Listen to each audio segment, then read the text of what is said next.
a quiet little village surrounded by green hills, there lived a guy named Sam. Sam was famously lazy. He could sleep through a thunderstorm with thunder booming like drums and windows rattling, snoring like a chainsaw without a care in the world. Everyone in the village had come to know him as Snoozin Sam, and honestly, he didn't mind one bit. In fact, he kind of liked it. Sam's favorite thing in the whole world was lying on his old comfy couch. It had a dent shaped perfectly to fit his body. From there, he would stare at the ceiling or the clouds and dream big dreams. Dreams about writing a best-selling book, running a marathon, or maybe learning how to juggle flaming torches, or at least apples. But getting up to do any of those things? That felt like trying to climb Mount Everest in flip-flops. One sunny afternoon, Sam was stretched out under a big oak tree at the edge of the village, half asleep with a blade of grass in his mouth. Birds chirped, bees buzzed, and Sam? He snored softly in rhythm with the breeze. That's when Pops wandered over. Pops was the village's wise old man, known for wearing mismatched socks and always having a helpful story or weird tip up his sleeve. He walked with a limp, carried a walking stick carved with little stars, and had a grin that could outshine the sun. He plopped down next to Sam and chuckled. "Sam, unless you've got snacks hidden in that beard of yours, I'm not in the mood for wisdom," Sam groaned without even opening his eyes. "Busy napping, huh?" Pops laughed, tossing an acorn at Sam's belly.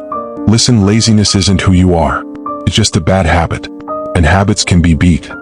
Sam opened one eye and looked at Pops like he just suggested they go hiking for fun. "Beat? You saying I can outsmart my own laziness?" "Yup," Pops said, stretching his legs. "Let me tell you a story." He leaned back against the tree and began, "There once was a young guy just like you. Loved his bed more than anything else. Had big dreams but never moved an inch toward them. One day a traveler told him, do one tiny thing each day. Something so small it's almost silly. Just do it." The guy laughed but gave it a try. First day he folded one shirt. Next day he washed a plate. Then he fixed a chair, cleaned his room, and next thing you know he was singing songs, planning adventures, and living life like he meant it. Sam chuckled. "That's too easy. What's the catch?" "No catch," Pops replied. "The brain loves easy stuff. Start with something small, so small it makes you giggle. Then build from there. Little wins lead to big change." Sam shrugged. "Fine. I'll sweep my porch. But if I break a sweat, I'm suing you." That evening he actually swept his porch. "Lame," he muttered, but he couldn't deny, it felt kinda good. The next day he watered his plants. The day after that he made his bed for the first time in forever. By the end of the week he'd cleaned his whole house, found his lost sock collection, and even baked cookies for his neighbor. The villagers were stunned.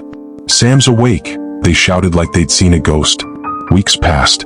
Sam started jogging around the village, juggling apples at the town festival, and writing little stories that made people laugh. Sure, some days the couch still called his name like an old friend, but now he had Pop's secret weapon, tiny steps. One night, Sam sat under the oak tree with Pops again. "You tricked me into changing my life," he said with a grin. Pops winked. "You tricked yourself, kid. And if you ever stop, I'm stealing that couch."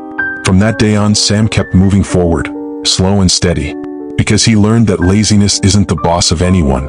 You are. And when you start small, smile at the silliness of it and keep going, even your biggest dreams don't seem so far away. One little step at a time, that's how mountains are climbed. Even in flip-flops.